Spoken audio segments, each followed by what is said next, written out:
আসসালামু আলাইকুম। দূরে এবং কাছে যে যেখান থেকে আমার ভিডিওটি দেখছেন আশা করছি সবাই খুব ভালো আছেন। আমিও আলহামদুলিল্লাহ ভালো আছি। আমরা সন্ধ্যায় বাড়ি গিয়েছিলাম।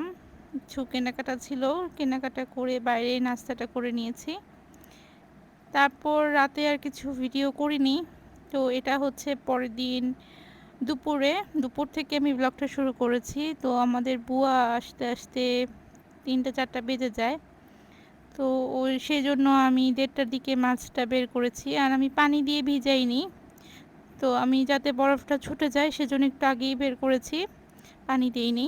তো এখন ১:৩০ বাজে, আমি স্কুলে চলে যাব। আর স্কুল থেকে এসে দেখি বুয়া আসেনি।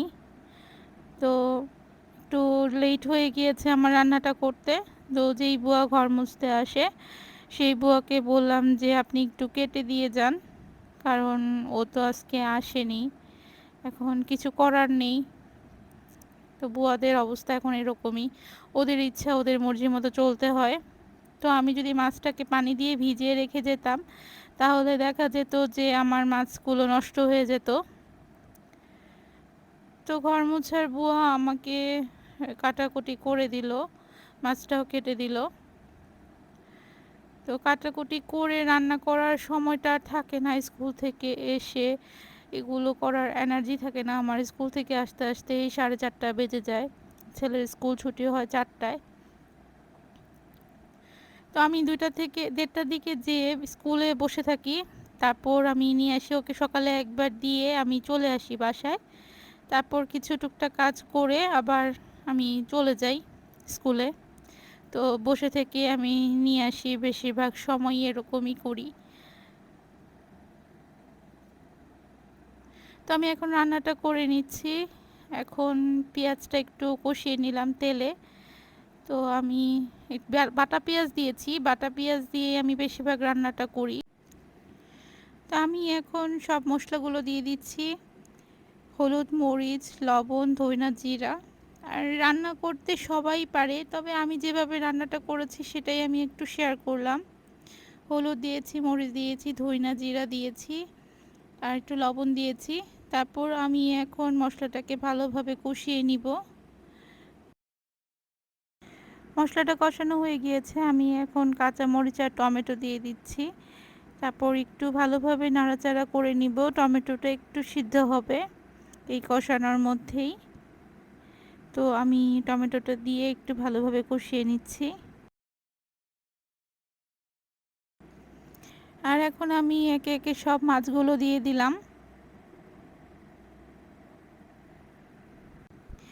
এখন মাছগুলো দিয়ে আমি একটু ভালোভাবে কষিয়ে নিচ্ছি।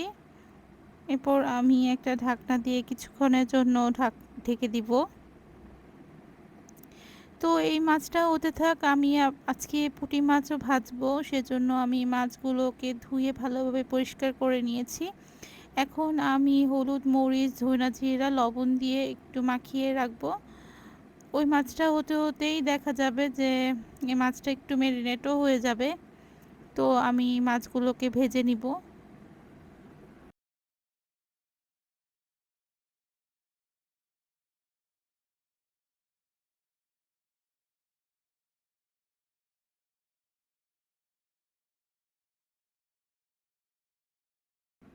এই তো আমার গোলসা মাছ দোপাজি হয়ে গিয়েছে।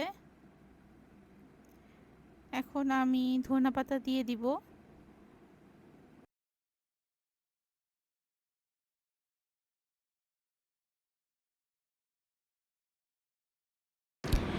এখন আর একটি প্যান বসিয়ে দিলাম, তেল দিয়ে দিয়েছি। এখন আমি পুঁটি মাছগুলোকে ভেজে নিব। আর পুঁটি মাছটা গরম গরম খেতেই ভালো লাগে ভাতের সাথে। তো আমি এখন পুঁটি মাছটা ভেজে নিচ্ছি।